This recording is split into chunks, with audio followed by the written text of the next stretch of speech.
Assalamualaikum warahmatullahi wabarakatuh. Saya Ahmad Syukri, dosen pengampu mata kuliah Auditing 1 pada Prodi Akuntansi Fakultas Ekonomi dan Bisnis Universitas Pamulang. Kali ini akan menjelaskan pertemuan ke-9 atau bab ke-9 dengan materi materialitas. Adapun tujuan pembelajaran kita kali ini yaitu akan menjelaskan masalah atau mengenai definisi atau pengertian materialitas. Dan yang kedua adalah menjelaskan bagaimana kita dalam menentukan materialitas atau tingkat materialitas.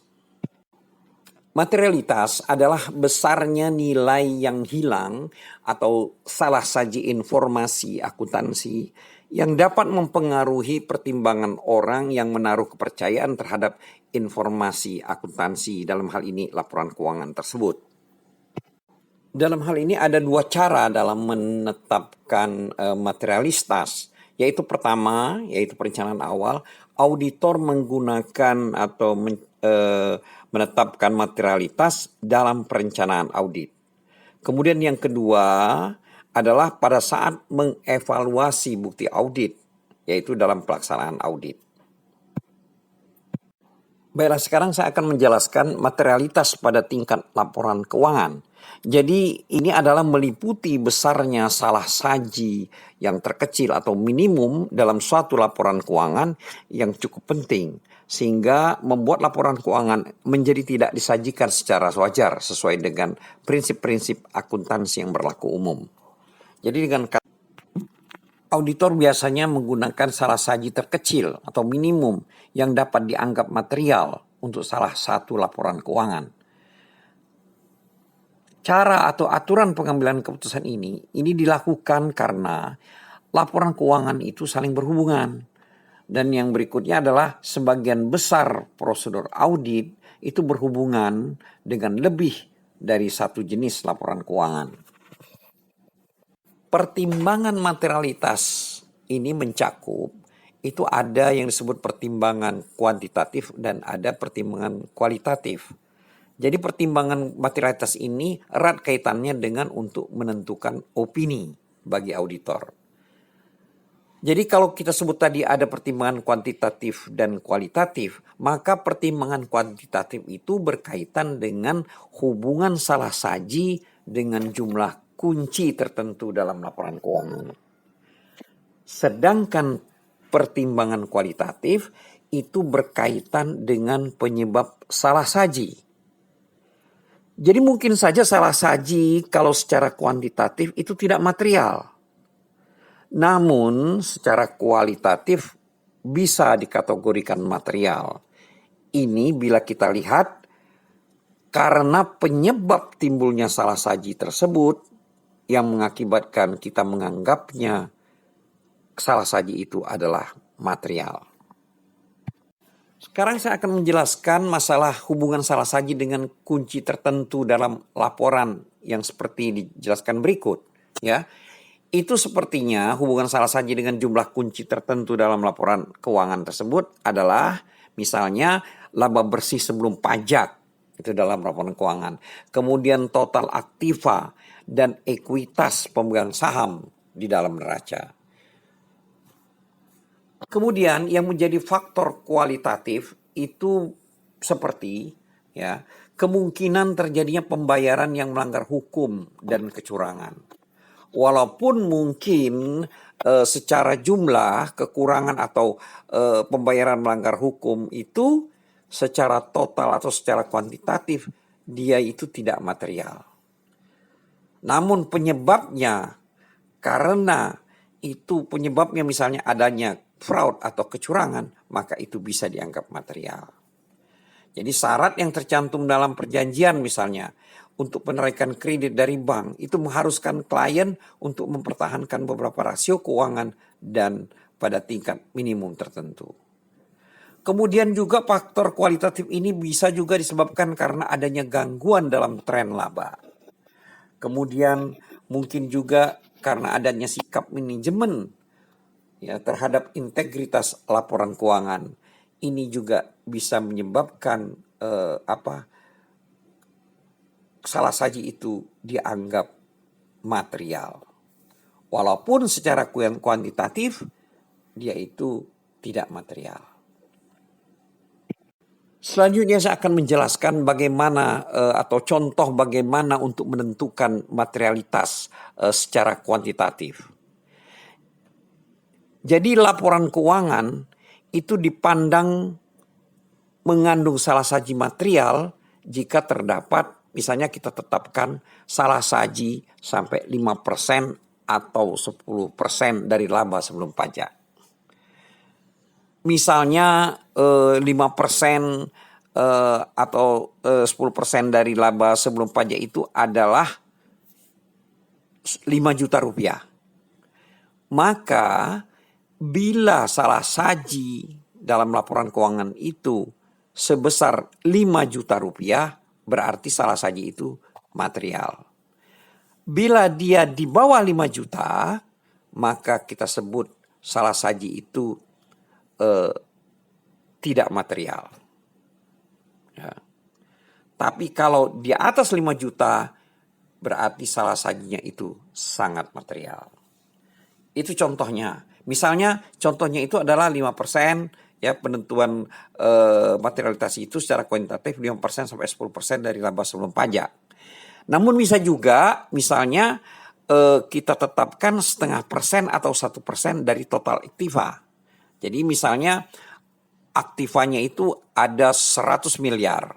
Berarti 1% dari total aktiva misalnya 1 miliar. Jadi kalau terdapat salah saji yang kurang dari 1 miliar, maka kita anggap salah sajinya itu tidak material.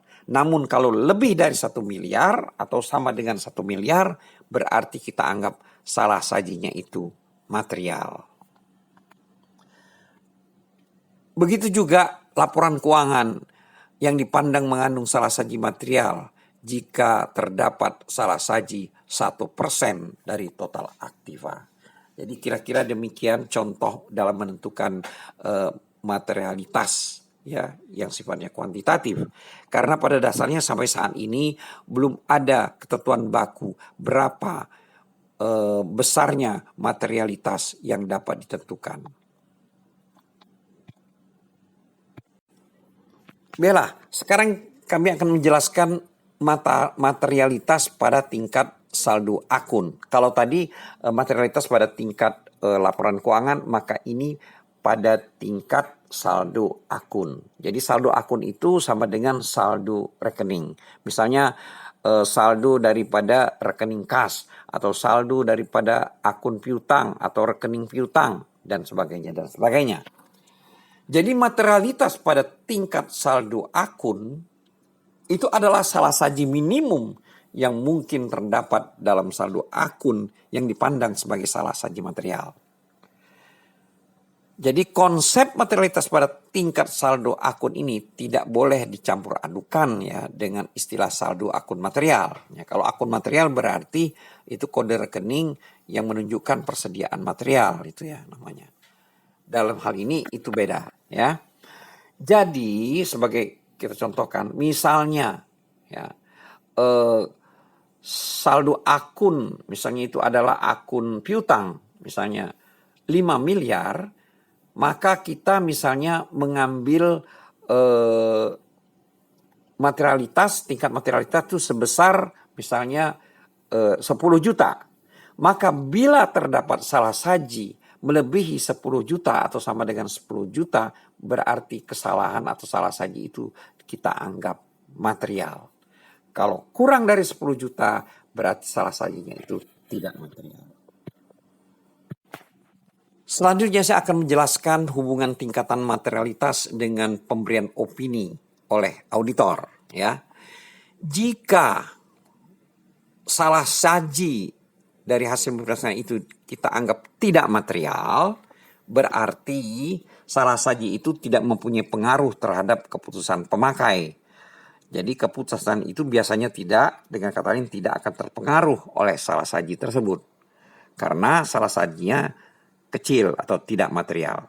Maka di sini opini auditor yang bisa diberikan adalah wajar tanpa pengecualian.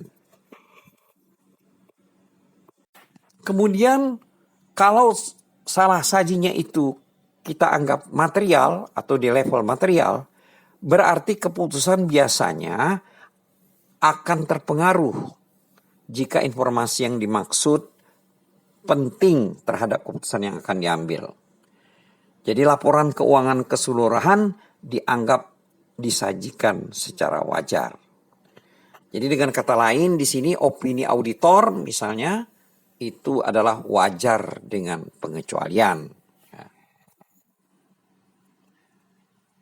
Itu akan terjadi bila salah sajinya masih dianggap tidak material. Dan yang terakhir adalah bila salah sajinya itu sangat material, maka pengaruh terhadap keputusan pemakai itu sebagian besar dari seluruh keputusan yang didasarkan pada laporan keuangan itu akan sangat terpengaruh. Jadi dengan kata lain, bila salah sajinya ini dapat dianggap sangat material, maka itu pengaruhnya itu akan terhadap pemakai daripada laporan keuangan tersebut. Dan bagaimana opini auditor yang akan diberikan? Bila salah saji sangat material, maka opini auditor biasanya adalah pernyataan tidak memberikan pendapat. Atau pendapat tidak wajar. Nah, sampai di sini dulu perjumpaan kita dalam tutorial pertemuan ke-9 atau bab 9 yaitu materi materialitas. Semoga apa-apa yang telah disampaikan dapat bermanfaat bagi Anda sekalian. Terima kasih. Wassalamualaikum warahmatullahi wabarakatuh.